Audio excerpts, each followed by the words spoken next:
سے تو کھانے کے لیے آپ نے گھر میں کہلوایا. جی.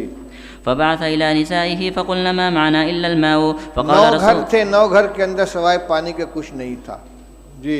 فقال رسول الله صلى الله عليه وسلم من يضم أو يضيف هذا. ایک بات درمیان میں عرض کر دوں، مولانا سعد صاحب نے بھوپال میں تقریر کی ہے کہ دعوت اور تعلیم دونوں سنت کے راستے سے ہٹ گئے ہیں، اور مثال اور دعویٰ کیا کیا ہے کہ صحابہ کرام رضی اللہ تعالیٰ عنہ خود رسول اللہ صلی اللہ علیہ وسلم کے گھر کا انتظام کرتے تھے. یعنی طالب علم کی یہ ذمہ داری ہے کہ وہ استاد کی کفالت کرے. کہتے ہیں کہ صحابہ جنگل جاتے تھے، لکڑیاں کاٹ کے لاتے تھے، اس کو جلانے کے قابل بنا کر فروخت کرتے تھے، اور رسول اللہ صلی اللہ علیہ وسلم کے 9 گھروں کے اندر تازہ بکری کا گوشت روزانہ پہنچاتے تھے. یہ ہے یعنی بحیثیت استاذ کے کہ یہ شاگرد تھے اور استاذ کے گھر میں تازہ روزانہ بکری کا گوشت پہنچاتے تھے. اور ہم جو روایت پڑھ رہے ہیں اس میں کیا مل رہا ہے؟ اس میں یہ حضرت عائشہ رضی اللہ عنہ فرماتی ہیں کہ ایک چاند نکلتا تھا، دوسرا چاند نکلتا تھا اور تیسرا چاند نکلتا تھا، اور رسول اللہ صلی اللہ علیہ وسلم گھروں میں آگ نہیں جلتی تھی. اور یہاں آ رہا ہے کہ 9 گھروں میں حضور صلی اللہ علیہ وسلم نے آدمی بھیجا ہے، اور سب جگہ سے جواب کیا آ رہا ہے؟ ما معنا الا الماء، ہمارے پاس پانی کے علاوہ کچھ نہیں ہے. یہ کیا حدیث کی تحریف نہیں ہے؟ یہ ازواج مطہرات کے بارے میں جو بات کہی جا رہی ہے صحابہ کے بارے میں کہ روزانہ ان کے یہاں بکری کا تازہ گوشت صحابہ کرام پہنچاتے تھے، اور آج طلبہ کو کھانا مطبخ سے دیا جا رہا ہے اور اساتذہ کو تنخواہ دی جا رہی ہے، لہذا تعلیم سنت کے راستے سے ہٹ گئی ہے. یہ کیا مذاق ہو رہا ہے؟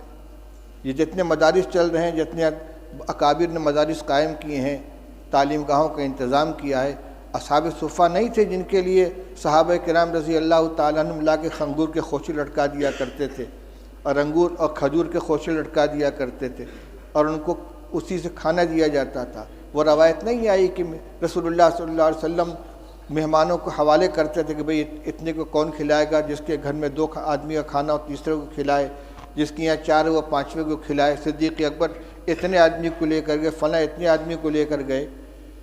اور حضور صلی اللہ علیہ وسلم کے ساتھ جو تعلق تھا صحابہ کرام کا، وہ صرف استادی و شاگردی کا تھا کہ اس کو اور صحابہ کرام رضی اللہ تعالیٰ عنہ خود پیٹ پر پتھر باندھتے تھے، رسول اللہ صلی اللہ علیہ وسلم بھی پیٹ پر پتھر باندھتے تھے، 2 باندھتے تھے. لہذا یہ کبھی اتفاق سے کوئی جزیہ پیش آ جائے اس کو دائمی معمول بنا کر پیش کرنا، یہ تحریف ہے کہ سنت کے راستے سے مدارس ہٹ گئے ہیں. نہ دعوت سنت کے راستے پر بچی، نہ تعلیم سنت کے راستے پر بچی ہے. کس قدر خطرناک چیز کا مطلب یہ کہ عوام کو یہ سمجھا دو کہ مدرسے جو ہے سنت کے خلاف چلے جا رہے ہیں، لہذا عوام کا رشتہ مدارس سے بھی کٹ جائے اور علماء سے بھی کٹ جائے. یہ انتہائی خطرناک رجحان ہے، جو اس کا مطلب یہ کہ سب کو باطل تنظیموں کے حوالے کر دیا جائے. ان کو نہ مدرسوں سے تعلق رہے گا عوام کا، نہ علماء سے تعلق رہے گا، پھر بھیڑیا آئے گا اچک کے لے جائے گا ان کو. اس پہ مجھے یہ یاد آیا کہ صحابہ حضور صلی اللہ علیہ وسلم نے ایک مہمان کے لیے گھروں کے اندر کہلوایا ہے، تو سب جگہ سے یہی شکایت آ رہی ہے. حضرت انس رضی اللہ تعالیٰ عنہ کی روایت پڑھ چکے ہو کہ بدبودار جس میں مہک پیدا ہو گئی تھی، ایسی چربی لے کر حضور کی خدمت میں پہنچے ہدیہ کے طور پر، اور کہتے ہیں کہ رسول اللہ صلی اللہ علیہ وسلم کی 9 ازواج مطہرات تھیں اور کسی گھر میں کھانے کو نہیں رہتا تھا.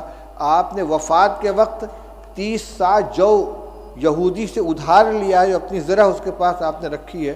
کس زمانے میں یہ گوشت دیا جاتا تھا بھائی کہ وفات کے وقت حضرت عائشہ حضرت رسول کریم صلی اللہ علیہ وسلم مقروض تھے یہودی کے، اور غلہ تھا. حضرت عائشہ رضی اللہ عنہ کی روایت پڑھ چکے ہو کہ آدھا وسق جو تھا میرے پاس، رف پہ رکھا ہوا تھا، اس میں سے میں کھایا کرتی تھی.